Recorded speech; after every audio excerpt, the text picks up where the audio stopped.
पण आदित्य ठाकरे यांचं मत असं आहे की रोटेशन वाईज यंदाची राज्यसभा ही शिवसेनेची आहे संख्याबळानुसार. त्याला जोडून भाजप म्हणतं की मग आता कुर्बानी कोण देणार? असं आहे की आधी निर्णय तर होऊ द्या. भाजप कुर्बानीवरती आला म्हणजे ईद वगैरे साजरा करते की काय भाजप? लक्षात घ्या की महाविकास आघाडीची एकच जागा जाईल राज्यसभेसाठी, तेवढं संख्याबळ आमच्याकडे आहे. आता निर्णय घेताना महाराष्ट्राच्या हितासाठी, महाराष्ट्राच्या अस्मितेसाठी काम करणारं नेतृत्व कोणतं आहे हे 3 पक्ष बसून ठरवतील. आणि अर्थात निर्णय एकमतानंच होणार आहे ना. आदित्य ठाकरे बोलले ते योग्य आहे. शरद पवार या देशाचे मोठे नेते, त्याच्यावर निर्णय घ्यावा लागेल.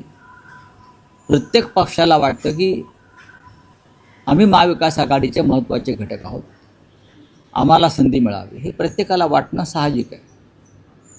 पण आम्ही एकत्र बसू आणि निर्णय घेऊ आणि महाराष्ट्राच्या हिताचा निर्णय घेऊ. मराठी भाषिकांनी संसदेमध्ये जाऊन महाराष्ट्राचे प्रश्न मांडावे यासाठी आम्ही तिथे जातो सगळे. त्याच्यामुळे त्याच गुणवत्तेवरती कोणी तिथे जाऊन यावेळेला प्रतिनिधित्व करायचं हे 3 पक्ष एकत्र बसून ठरवतील. नाही, पण राऊत साहेब, जेव्हा शरद पवार इच्छा व्यक्त करतात की त्यांना राज्यसभेवर जायचं आहे, त्यावेळेस महाविकास आघाडीतले 2 प्रमुख पक्ष काँग्रेस आणि शिवसेना उद्धव बाळासाहेब ठाकरे पक्ष, यांचं मत काय आहे? सुरुवातीला अशी झटापट होते सर्वच राजकारणामध्ये. सुरुवातीला अशा प्रकारची झटापट ही होते, राजकारण आहे ना. पण शेवटी आम्ही एकत्र बसून एकमतानं निर्णय घेतला जाईल. त्याच्यामध्ये काँग्रेस असेल, राष्ट्रवादी काँग्रेस असेल, काँग्रेसचा निर्णय हा दिल्लीतून होतो, बरोबर. शिवसेना आणि राष्ट्रवादी काँग्रेस, शरद पवार हे निर्णय मुंबईतच होतात किंवा महाराष्ट्रात होतात. एकत्र बसून निर्णय घेतले जातात. राऊतसाहेब, जो कुर्बानीचा संदर्भ आहे तो आहे विधान परिषदेच्या जागेसाठी. जर राज्यसभेवर शरद पवारांना पाठवायचं असेल तर त्यानंतर येणारी जी विधान परिषद निवडणूक आहे, तुम्ही असं म्हणतात की उद्धव ठाकरेंनी ती लढवावी, उद्धव ठाकरेंनी पुन्हा विधिमंडळात जावं अशी पक्षाची जशी महाराष्ट्रामध्ये. काँग्रेसचं मत असं आहे की प्रत्येक वेळी एनसीपी शरद पवार, शिवसेना युपीटी यांनाच नाही तर आम्हालाही संधी मिळाली पाहिजे. तर उद्धव ठाकरेंचं जाणं थोडंसं कठीण दिसतंय. अजिबात कठीण नाही. कठीण कशा करता असेल? राज्याचे माजी मुख्यमंत्री आहेत, शिवसेना पक्ष प्रमुख आहेत. त्याच्यामुळे विधान परिषद कोणी लढवायची, राज्यसभा कोणी लढवायची या संदर्भात मी म्हटलं ना, निर्णय घेतला जाईल. राज्यसभेच्या बाबतीमध्ये सुद्धा शरद पवारांसारख्या नेत्याची इच्छा आहे. त्यांची संसदीय कार्य परंपरा फार मोठी आहे. अशा वेळेला त्यांचा पक्ष काय भूमिका घेतो आहे किंवा ते स्वतः काय उघडपणे भूमिका घेतात त्याच्यावरती बऱ्याच गोष्टींचे निर्णय होतील पुढे. शिवसेनेचं संख्याबळ सगळ्यात जास्त आहे 20, त्यानंतर काँग्रेस 16 आणि शरद पवारांचं बळ हे 10चं आहे. तरी आम्ही महाविकास आघाडी म्हणून इतर घटक पक्ष लहान मिळून आम्ही 50पर्यंत जात आहोत. जिंकण्यासाठी 37 मतांची गरज आहे, म्हणजे आमच्याकडे पुरेसं संख्याबळ आहे. विधान परिषदेमध्ये माननीय उद्धव ठाकरे यांनी जावं अशी आमच्या सगळ्यांची इच्छा आहे. त्या संदर्भात आम्ही उद्धवजींना विनंती करू आणि पुढे काय ते पाहू. राऊतसाहेब, आणखी एक विषय होता की परवा राज ठाकरेंनी एकनाथ शिंदेची भेट घेतली. तुमचं उद्धव ठाकरेंशी या भेटी संदर्भात काही बोलणं झालं? बरं, झालं असेल तर मी इथे कशाला सांगू? माझं बोलणं झालं असेल तर मी इथे का सांगू? झालं ना, पण मी कॅमेऱ्यावरती का सांगू? हा आमचा अंतर्गत विषय आहे. कोणी कोणाला भेटावं, काय करावं, पण मी कालही सांगितलं आणि आजही सांगतो, एकनाथ शिंदे हे त्या अर्थानं महाराष्ट्राच्या अस्मितेचे, स्वाभिमानाचे शत्रू आहे. हिंदुहृदय सम्राट बाळासाहेब ठाकरे यांची शिवसेना अमित शहाच्या मदतीनं चोरली म्हणून ते महाराष्ट्राचे किंवा शिवसेनेचे प्रमुख होऊ शकत नाही. हा खटला कोर्टामध्ये आहे आणि तो आम्ही जिंकू. दुसरं असं आहे की एकनाथ शिंदे यांच्याबरोबरचं आमचं भांडण आहे आणि राहील, हे मी वारंवार सांगितलेलं आहे. ते भांडण व्यक्तिगत नसून ते भांडण महाराष्ट्राच्या हिताचं, स्वाभिमानाचं आहे, नैतिकतेचं आहे. आणि हे भांडण आम्ही टोकाला नेऊ, हे सुद्धा आम्ही सांगितलं आहे. या उपर मला याविषयी काही बोलायचं नसं मी काल सांगून सुद्धा आपण असे प्रश्न वारंवार विचारत. मंत्री जळफळाट का होतोय? मैत्री अशी असावी की समोरच्याचा जळफळाट व्हावा, असं उदय सामंतांचं स्टेटमेंट आहे. कोण जळलं? दुसरं नाही स्टेटमेंट नाही, कोण कोण त्यांचा अप्रत्यक्ष कोण रोख हा नाही नाही, शिवसेना उद्धव बाळासाहेब ठाकरे पक्षाकडे. त्यांचा रोग कोणावरती असेल, काही असेल, पण त्याच्यावरती आमच्या पक्षाकडनं कोणी प्रतिक्रिया व्यक्त केली आहे का? स्वतःच जळतायत ते, स्वतःच त्यांच्या बुडाला आग लागलेली आहे. ते त्यांनी उगाच या विषयावरती फार चर्चा करू नयेत. मूर्ख लोक आहेत ते. निवडणुकांच्या विभागामध्ये भ्रष्टाचाराचं रेट कार्ड फिक्स होतं. नाही, ते झालं, मला विषय माहिती आहे. और काय आहे? एक विषय होता. आज सगळ्या वर्तमानपत्रात आणि सगळ्या मीडियात बातम्या आहेत. एपिस्टीन फाईलमध्ये लंडनच्या माजी राजपुत्र अँड्र्यू यांना अटक झाली आहे. बघा, प्रिन्स अँड्र्यू ह्याला अटक झाली. सध्याचे राजे किंग चार्ल्स यांचे ते सख्खे भाऊ आहेत. प्रिन्स अँड्र्यू माउंटबॅटन विंडसर एप्स्टीनमध्ये नाव आल्यावर त्यांच्यावर आधीच कारवाई झाली. सार्वजनिक हित धोक्यात आणलं आणि सार्वजनिक ठिकाणी गैरवर्तन केलं. एप्स्टीनच्या प्रकरणामध्ये त्यांनी देशाची सिक्रेट्स काही उघड केली किंवा दुसऱ्यांना दिली. ह्या कारणास्तव आधी त्यांचे संपूर्ण राजघराण्यातली पदं काढून घेतली, त्यांना त्यांच्या अधिकृत निवासस्थानातून किंग चार्ल्स यांनी बाहेर काढलं आणि मग काल लंडन पोलिसांनी त्यांच्या घरात घुसून त्यांना अटक केली. ह्याच्यापासून भारतीय राजकारण्यांनी आणि राज्यकर्त्यांनी काही धडा घेतला पाहिजे. भारतातल्या अनेक राजकारणी आणि उद्योगपतींचं नाव या प्रकरणात आलेलं आहे. नरेंद्र मोदी गुलामीच्या खुणा पुसायच्या आहेत म्हणून त्यांनी ब्रिटिशांनी बनवलेल्या संसदेच्या समोर नवीन संसद बनवली. का तर म्हणजे गुलामीच्या खुणा पुसायच्या आहेत. साऊथ ब्लॉक हे प्रधानमंत्र्यांचं कार्यालय, तिथून ते 2 दिवसापूर्वी नवीन स्वतःच्या कार्यालयात वेगळ्या येऊन बसले, निर्माण केलं. का तर गुलामीच्या खुणा पुसायच्या आहेत. पण त्या ब्रिटननं राजघराण्यातल्या राजपुत्रावरती कारवाई केली, त्याला तुरुंगात पाठवलं एप्स्टीन प्रकरणात. आणि आजही काही मंत्री जे सरळ एप्स्टीनच्या संदर्भात रेकॉर्डवरती आले आहेत ते आपल्याबरोबर वावरत आहेत आणि फिरत आहेत आणि मंत्रिमंडळात आहेत. कसली गुलामीच्या गोष्टी तुम्ही करताय? ब्रिटनकडून ब्रिटन द ग्रेट का आहे? द ग्रेट ब्रिटन का म्हणतात? द ग्रेट ब्रिटन अजूनही म्हणतात. ते यासाठी तिथे कायदा सगळ्यांसाठी समान आहे आणि लोकशाहीमध्ये जनतेच्या हक्काचं रक्षण केलं जातं. आणि भारतामध्ये नेमकं उलट आहे. नुसतं संसदेची इमारत बदलून आणि साऊथ ब्लॉकचं कार्यालय बदलून गुलामी नष्ट होत नाही. उलट तुम्ही देशाला जास्त गुलाम करतात मिस्टर नरेंद्र मोदीजी. पण तुम्हाला असं वाटतं की भारतात अशा प्रकारची कारवाई होऊ शकते का? आणि समजा होणार नसेल तर त्यामागची ज्या अर्थी हरदीप पुरीचं असंख्य वेळा नाव, 9 वेळा भेटीगाठी, आणि ते सुद्धा मोदी प्रधानमंत्री झाल्यावर झालेल्या भेटीगाठी, ते जर समोर आलं असेल आणि हरदीप पुरींना जर मोदी हात लावत नसतील, याचा अर्थ हरदीप पुरीकडे काहीतरी महान सिक्रेट्स आहेत त्याच्या मुठीमध्ये आणि त्याला घाबरून पुरीवरती कारवाई होत नाही, अनिल अंबानीवरती कारवाई होत नाही. इटलीच्या प्रधानमंत्र्यांनी मेलिना यांनी बिल गेट्सच्या लॅबमधून निर्माण होणाऱ्या सर्व उत्पादनांवरती इटलीमध्ये बंदी घातली एप्स्टीन फाईलमध्ये नाव आल्यामुळे. आणि आम्ही बिल गेटचं स्वागत करतो देशामध्ये. चंद्रबाबू नायडू स्वागत करतात, दिल्लीत त्याचं स्वागत होतं. तो कीनोट स्पीकर असतो, लोकांनी विरोध केल्यावर त्याला भाषण करू दिलं नाही. हा कसल्या गुलामीच्या गोष्टी करताय तुम्ही?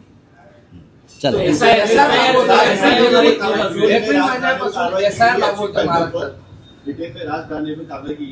प्रिंस एंड्रू माउंटबैटन विंडसर, उनके ऊपर इंग्लैंड के सरकार ने कार्रवाई की है, द ग्रेट ब्रिटेन के सरकार ने कार्रवाई की है. क्यों? एक तो एपिस्टन फाइल में उनका नाम आया, एक लड़की ने उनके ऊपर आरोप किया कि मेरा शोषण किया, उसके बाद उनके ऊपर कानूनन कार्रवाई हुई, राजघरानों के सब किताब उनसे छीन लिए गए, उसको अरेस्ट किया, उसको जेल में भेजा गया. ये द ग्रेट ब्रिटेन की कार्रवाई है. कानून सबके लिए समान है, ये ब्रिटेन ने दिखाया. लेकिन भारत में क्या हो रहा है? उसी फाइल में देश के एक मंत्री का नाम आया, मंत्री बार बार सफाई दे रहा है और उसके ऊपर एक्शन नहीं हो रहा. तो भारत के प्रधानमंत्री ने द ग्रेट ब्रिटेन से कानून के बारे में और सार्वजनिक आचरण के बारे में, नियमों के बारे में कुछ सीखना चाहिए. आपने सिर्फ गुलामी की क्या एक प्रतिकृति पुरानी संसद को बदलकर नई संसद बना दी. क्यों? पुरानी संसद एक गुलामी की पहचान है. आपने प्रधानमंत्री कार्यालय जो साउथ ब्लॉक में था वो छोड़कर आप नए प्रधानमंत्री कार्यालय में चले गए, क्योंकि पहले वाला गुलामी का एक सिंबल था. उससे क्या होता है? लेकिन जिसको आप गुलामी का सिंबल मानते हो, द ग्रेट ब्रिटेन ने एपिस्टिन फाइल में अपने प्रिंस को भी नहीं छोड़ा है, उनको अरेस्ट किया, जेल में भेजा. आप क्या कर रहे हो? आप तो वो मंत्री को आपके साथ लेकर घूम रहे हो. ये कौन सा आपने नया आचरण पैदा किया है?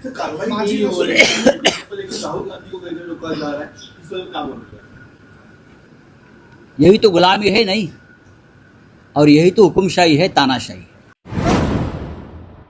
गृहराज्यमंत्री पंकज भोयर यांची पत्रकार परिषद पार पडली. पाहुयात त्यांनी कोणत्या मुद्द्यांवर भाष्य केलंय. आपल्या राज्यामध्ये मागच्या अनेक वर्षापासून तालुका स्तरावर, जिल्हा स्तरावर आणि राज्य स्तरावर बाल वैज्ञानिक स्पर्धा ही होत असते, त्या ठिकाणी प्रदर्शन होत असते. त्याच्यामध्ये उत्कृष्ट काम करणाऱ्या विद्यार्थ्यांना विज्ञानामध्ये अजून आवड निर्माण झाली पाहिजे, त्यांना ऊर्जा मिळाली पाहिजे, त्यांना प्रोत्साहन मिळालं पाहिजे. याच्याकरता माननीय मुख्यमंत्री महोदयांकडे आपण मुख्यमंत्री विज्ञान वारी योजना ही एक योजना त्या ठिकाणी सादर केली होती, ज्या माध्यमातून जिल्हा स्तरावरच्या विद्यार्थ्यांनी म्हणजे महाराष्ट्रातल्या प्रत्येक जिल्ह्यातल्या विद्यार्थ्यांनी इस्रो या बेंगलोरच्या विज्ञान केंद्राला भेट द्यावी.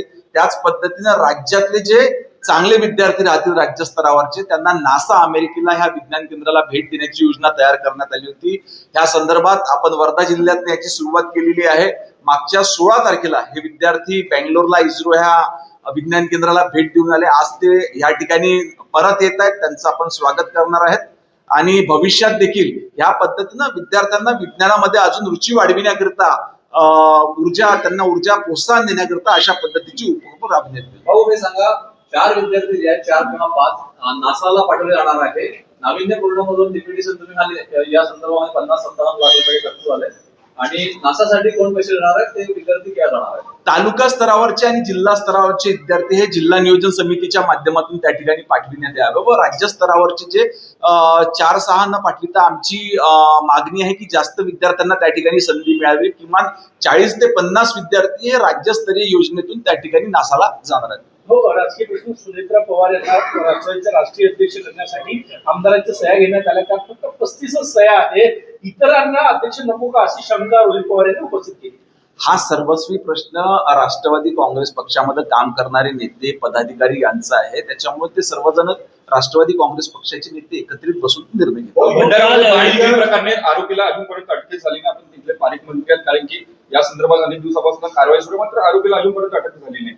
नाही, त्या ठिकाणी शोध सुरू आहे आणि आम्हाला पूर्ण विश्वास आहे की तिथलं पोलीस प्रशासन लवकरात लवकर कारवाई करेल. यवतमाळ जिल्ह्यामध्ये ATS ची कारवाई सुरू आहे. काल मध्ये पाहायला मिळाला, आणखी काही वेगवेगळ्या ठिकाणी कारवाई सुरू आहे. काय माहिती या संदर्भात? राज्यातल्या गुप्तचर संस्थांना जेव्हा काही माहिती मिळते किंवा टीप मिळते त्या संदर्भात ते पहिले उच्च न्यायालयामध्ये त्याची माहिती देत असतात, त्यांना माहिती देतात आणि मग त्या पद्धतीची कार्यवाही करतात आणि केलेल्या कारवाईचा अहवाल देखील त्या ठिकाणी ते न्यायालयामध्ये देत असतात. सगळ्यात महत्त्वाचं या संपूर्ण प्रकरणात खेळातले सगळे तरुण होते आणि त्यांना कुठेतरी ब्रेन वॉशिंग केलं जात होतं, जोडला गेलं होतं आणि महिन्यांपासून जोडल्या गेल्याची माहिती फुटबॉलच्या माध्यमातून या संदर्भात जे काही खेळण्यातले तरुण असो किंवा अजून काही नागरिक असो, अजून काही लोक असो की ह्या पद्धतीचं काम करतात तर निश्चितपणे त्यांच्यावर कारवाई करतात. फुटबॉल क्लब के माध्यम से उच्च शिक्षित जो युवक थे उनका ब्रेन वॉश हो रहा था. नहीं, धीरे धीरे अपने समाज में ऐसे युवक को भड़काने का काम कुछ संगठनाएं करती है, उन पे कार्रवाई करने के लिए ये कदम पुलिस प्रशासन ने उठाया. हो, काल इम्तियाज जलील यांनी मोहन भागवतांची तुलना जी आहे ती कसाब सोबत केलेली आहे, त्याच्या आपल्याला इम्तियाज जलील बद्दल बोलण्यामध्ये त्या ठिकाणी मला असं वाटतं की ह्या पद्धतीने वक्तव्य न केलं बरं. हो, वरोऱ्यामध्ये मोठ्या प्रमाणात रेती तस्करी केली जाते. तुम्ही गृहराज्यमंत्री आहे, या तस्करीवर काही कारवाई करणार आहे? चंद्रपूर जिल्ह्यातला वाळू उत्खननाबद्दल त्या ठिकाणी राज्य सरकारनं विहित अशी नियमावली तयार करून देण्यात आलेली आहे. जर का ह्या नियमावलीचं कुठं उल्लंघन होत असेल आणि त्या ठिकाणच्या तक्रारी जर का आमच्याकडे प्राप्त झाल्या तर निश्चितपणे महसूल विभागाच्या सोबत आमचं पोलीस प्रशासन विभाग देखील कारवाई करेल. भाऊ, एक प्रश्न असा आहे, 8,500 शाळा या महाराष्ट्रामध्ये अल्पसंख्याक दर्जा आहे, त्यापैकी 5% शाळा सोडल्या तर बहुतेक शाळा या RTI मधून एक्झेम्पशन साठी किंवा इतर फायदे मिळवण्यासाठी अल्पसंख्याक दर्जा मिळवतात. ताजं उदाहरण पाहिलं आपण, या संदर्भात गुन्हे वगैरे दाखल केले होणार, ज्यांनी एकाच दिवशी 75 शाळांना परवानगी मिळवली. अजितदादा गेल्याच्या काही तासानंतर त्यांच्या गुन्हे दाखल होणार आहे का? कुठपर्यंत प्रकरण आलं? नाही, या संदर्भात आताच अल्पसंख्याक आयोगाचे अध्यक्ष त्यांनी देखील तक्रार केलेली आहे. या संदर्भात सखोल चौकशी करून ह्या पद्धतीचा फायदा उचलण्याकरता जर का काही संस्था काम करत असतील तर निश्चितपणे त्यांच्यावर कारवाई करेल. मुंबईमध्ये गेल्या काही वर्षात ज्या शाळांनी असा दर्जा घेतलेला त्याची तुम्ही चौकशी करणार आहात का? जर का हा दर्जा प्राप्त करून त्याच्या चुकीचं काम त्या संस्थेच्या माध्यमातून त्या शाळांच्या माध्यमातून होत असेल आणि ही बाब जर का समोर आली तर निश्चितपणे त्यांच्यावर कारवाई होईल. सेंट जेवियर्स, रॅन इंटरनॅशनल आणि पोद्दार इंटरनॅशनल अशा शेकडो कोटीचा व्यवहार करणाऱ्या वर्षभरात शिक्षणातून धंदा मांडलेला सगळा त्या सगळ्या किती मोठ्या ब्रँड असं चौकशी होणार नाही? नाही, अनेक ठिकाणी अनेक संस्था ह्या चांगलं देखील काम करत असतात, परंतु जर का काही चुकीचं काम ह्या संस्थांच्या माध्यमातून होत असेल तर त्यांच्यावर देखील किती कुठली मोठी संस्था असो त्यांच्यावर कारवाई करण्यात. एक रॅकेटच आहे मंत्रालयामध्ये, काही पैसे घेऊन अशा पद्धतीने हा दर्जा दिला जातो, तर विद्यार्थ्यांशी संबंधित प्रश्न आहे, तुम्ही गांभीर्याने घेणार आहे का? ह्या संदर्भात अल्पसंख्याक विभागानं जर का तसा काही अहवाल दिला किंवा अशा पद्धतीच्या तक्रारी झाल्या आणि त्या तक्रारीची सखोल चौकशी करून ती शाळा कुठली कुणाची असो त्यांच्यावरती कारवाई करण्यात. ऑडिओ क्लिप एक काल आली बाहेर, NDTVने एक ऑडिओ क्लिप चालवली. त्या ऑडिओ क्लिप मध्ये अल्पसंख्याक दर्जा देण्यासाठी मंत्रालयात कसे पैसे दिले जातात 2 महिला चर्चा करतायत आणि खुला बाजारात मांडला अल्पसंख्याक अशा पद्धतीने दर्जा देण्यासाठी शाळांना. या सगळी चौकशी शिक्षण मंत्री म्हणून तुम्ही पुढाकार घेणार? अशा पद्धतीची ऑडिओ क्लिप मी अजून ऐकलेली नाही, परंतु जर का आली असेल त्याची चौकशी करण्यात येईल आणि संबंधितावर कारवाई. जय पवार यांनी एक मागणी केली आहे की त्यांचं स्टेटस सध्या चर्चेत आहे, इतर विसारवर बंदी घालण्याची त्यांनी मागणी केली आहे. संपूर्ण विमानामध्ये सखोल चौकशी करत त्यांनी मागणी केली.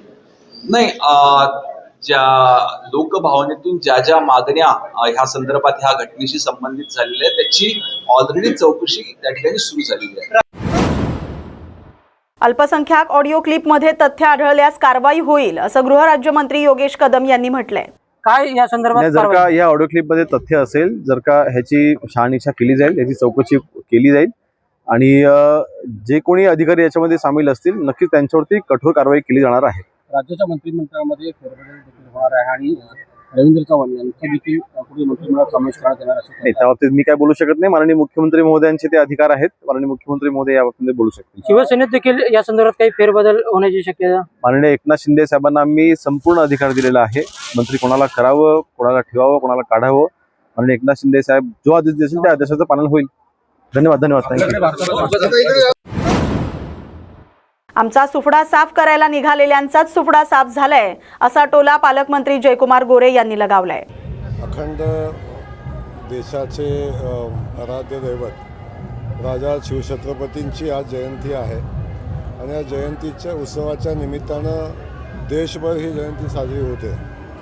आणि छत्रपती शिवाजी महाराजांनी स्वतःच्या कर्तृत्वानं जो आदर्श आपल्या सगळ्यांच्या समोर ठेवलेला आहे, या जयंतीच्या निमित्तानं आपण त्यांचे विचार, त्यांचा आदर्श घेऊन पुढे जाण्याचा एक चेतना या जयंतीतनं आपण घेऊन जात असतो. आणि त्याच प्रचंड मोठ्या उत्साहानं आज महाराष्ट्रभर शिवजयंती होते. सकाळी मी सातारमध्ये गेलो. खास करून सोलापूरच्या शिवजयंतीचा एक आनंद वेगळा असतो, एक सोहळा वेगळा असतो आणि ते आपल्या सगळ्यांना पाहायला मिळतं की अख्खं शहर या शिवजयंती उत्सवामध्ये सहभागी होतं आणि यातून राजा शिवछत्रपतींचा जो विचार आहे, जे आदर्श आपल्यासमोर आहे, तो यातून तरुण आणि युवा पिढीमध्ये खऱ्या अर्थानं संचारला जातो. खरं तर राज्यभर हा उत्साह सगळ्यांमध्ये, दुसरीकडे राजकीय देखील वातावरण देखील तापलेलं आहे. आपल्या जे जिल्ह्यातले पालकमंत्री आहेत आपले शंभूराज देसाई आहेत, ते असं म्हणत आहेत की बाबा जयकुमार गोरे हे मोठे मंत्री, आम्हाला त्यांच्याबद्दल भीती वाटते, कारण जिल्हा परिषदेचा अध्यक्ष भाजपचा होणार असं ज्यावेळेस आपण विधान केलं त्यावर तरी तो टोला आपल्याला किंवा एक टोचक टोला लगावलेला आहे आपला. कोणाला काय वाटतं हा ज्याचा विषय आहे. मी भारतीय जनता पक्षाचा कार्यकर्ता आहे आणि भारतीय जनता पक्षाचा कार्यकर्ता म्हणून मला माझ्या पक्षाचा जिल्हाध्यक्ष व्हावा जिल्हा परिषदेचा, हे वाटणं साहजिक आहे आणि ते मला वाटतं आणि ते मी वाटलं म्हणून व्यक्त झालो. याच्याबद्दल कोणाला काय वाटत असेल तो त्याचा विषय आहे. पण माझ्या भावना आहे की माझ्या पक्षाचा जिल्हा परिषदेचा अध्यक्ष झाला पाहिजे. 27 ही आमची संख्या आहे आणि मला वाटतं ती जिल्ह्यातली सगळ्यात मोठी संख्या आहे. तेव्हा आमचा अधिकार आहे, आम्हाला वाटतं आणि या भावना माझ्या व्यक्त केलेल्या आहेत. त्याबद्दल कुणी काय मत व्यक्त करावं तो ज्याचा विषय आहे. ते असं म्हणतात की बाबा आम्ही फार काही त्यांना बोलणार नाही, कारण काही बोललं तर ते पालकमंत्री देखील बदलू शकतात, कारण ते मोठे मंत्री आहेत, असं देखील एक निश्चित प्रतिक्रिया त्यांनी दिलेली आहे. त्याच्यामुळे त्यांना काय वाटतं हा त्यांचा व्यक्तिगत विषय आहे. तेव्हा मला काय वाटतं मी सांगितलेलं आहे की मी भारतीय जनता पक्षाचा कार्यकर्ता आहे. भारतीय जनता पक्षाच्या कार्यकर्त्यांना ताकद देणं हे माझं काम आहे.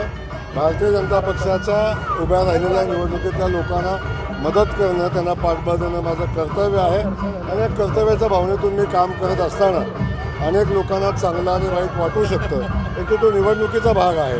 महायुती म्हणून आम्ही सोबत आहोत. मी आजही सांगतो, महायुती म्हणून पुढे जाण्याची आमची भूमिका आहे आणि याही पुढे जाऊन तशी परिस्थिती आली तर भारतीय जनता पक्षाचा अध्यक्ष व्हावा म्हणून सगळे प्रयत्न आम्ही करू. खरं तर आपण ज्या पद्धतीने सुपडा साफ झाला अशी टीका ज्यांच्यावर केली होती, त्या पक्षाचे नेते, खासदार आणि आमदार जे आहेत त्या शिवसेना शिंदे गटाच्या संपर्कात आहेत. नक्की हा प्रवेशाची गडबड आहे, लुडबुड आहे की निधीसाठी धावपळ आहे, कशासाठीच आहे?